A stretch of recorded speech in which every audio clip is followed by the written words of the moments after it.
He's been spending a lot of time with the citizen. Now, guys, I've been practicing this name. Let's see if I get it.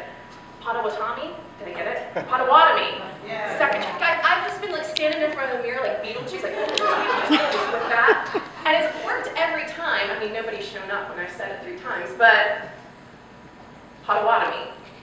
Nailed it. Okay, so he's been spending a lot of time with the Citizen Potawatomi Nation. He worked with their Cultural Heritage Center yesterday, which is just a great facility, recently reopened after a flood. If you haven't been out there to check it out, definitely worth doing. So we're looking at the trail of death that brought them to Oklahoma, and we're looking at the state of the tribe today. Really interesting, and then it's also because of them that we were able to visit their Eagle Aviary yesterday. And as much of a cool experience as it was also just a great story for us to be able to tell. It's completely owned by women and operated with the only aviary in the country owned and operated by women. And the things that they do there, in addition to taking in these eagles that otherwise would have been put to death, they use a lot of the feathers for cultural and ceremonial use. So it was really great to hear about that and to kind of get some insight into another culture different than our own. In addition to that, he's also going to be working with Ken Landry, who I telephone stalked as we were planning on coming here. Ken was very kind when I called him about 50 times. And working with the local historic society to do the railroad history of the area at the Santa Fe Depot. We're also going to visit sites with your local business community. I mean, how great that you have these independent businesses here that have been going strong for decades. We were at Van's Pig Stand earlier. We're going to be hitting Shawnee Milling, Roundhouse Overalls. Y'all, I would know to sport an overall just for fun, so I'm going to be up in that Roundhouse Overalls. If I have to get a pair of train conductor overalls to sport around DC, so be it. And then I'm also going to visit St. Gregory's Abbey later this week to do a story about the monks there. Our book TV producer, John Farrell, he's over there. Hello, John. Yesterday, he spoke with author Carol Sue Humphrey. She's an Oklahoma Baptist University professor. We did that in the Shawnee News Star offices for her book, The American Revolution and the Press. He's also going to visit Oklahoma Baptist University later today to work with their Gaskin Archives, which looks at Baptist and evangelical outreach and ministries in the area. He's also going to interview Keith Gaddy on his book, The Rise and Fall of the Voting Rights Act, as well as Michael Snyder on his book, John Joseph Matthews, Life of an Osage Writer. And he's going to be doing that interview at the Mabee-Garrow Museum, which I just kind of want to take a few minutes to go look around personally. It sounds like there's some really cool things there. I'll have an opportunity to get a sense of the city through an interview with Mayor Finley later today. He has promised to say something wacky on camera, so I'm waiting for that.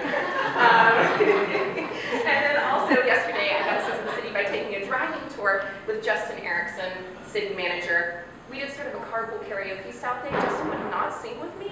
I don't know what that was about, but it's okay. I thought we'd write a song about Shawnee and our experiences, or at least sing like On the Road Again by Willie Nelson, but it's cool, Justin, whatever. Each piece that we shoot while we're in Shawnee is going to air on a special weekend of programming dedicated to your community on our C-SPAN networks. It's going to air nationally and right here on Vive, and that's going to air March 3rd and 4th. Now, if y'all forget to set those DVRs, do not worry. It's also going to have a special landing page on our C-SPAN Cities Tour website. That's cspan.org/Cities Tour. And if you weren't sick of us yet, please find us on social media. We're doing a lot of Twitter outreach and showing behind-the-scenes pictures and videos and things on our handle at C-SPAN Cities. So in addition to all of our televised pieces, our partnership with Vive Broadband has allowed us to do extensive community outreach. So that includes working with local civic groups, such as the Chamber of Commerce. I'm going to be lucky enough to attend one of their events tomorrow. Thank you so much. And going into universities and middle and high schools to talk about C-SPAN's C-SPAN Student Cam, as Diane mentioned. Now, I go in and I talk to a lot of middle and high school students, and one of the first things that I ask them is, do your opinions matter? When it comes to something like public policy or things going on even in your own community, do your opinions matter? And sadly, a lot of them say no. They feel like they can't enact change in their own schools, much less their own communities. And I think what's really great about Student Cam is it's a way to get students to use their creativity to feel engaged and involved in their community, in their country, and to take an interest at an early age in public policy and government. So we're really lucky that Vive has helped us with that. Thanks, guys. Again, I want to thank the entire city of Shawnee. I've been yapping long enough, I guess, because there are cookies over there, and I'm about to run over and get one. So I'll close it out now, but thank you so much for welcoming us with open arms. We really appreciate your time. We appreciate you sharing your stories. And I really hope that you enjoy the programming and like how we represent your city when it airs March 3rd and 4th. Thanks so much for coming out, y'all.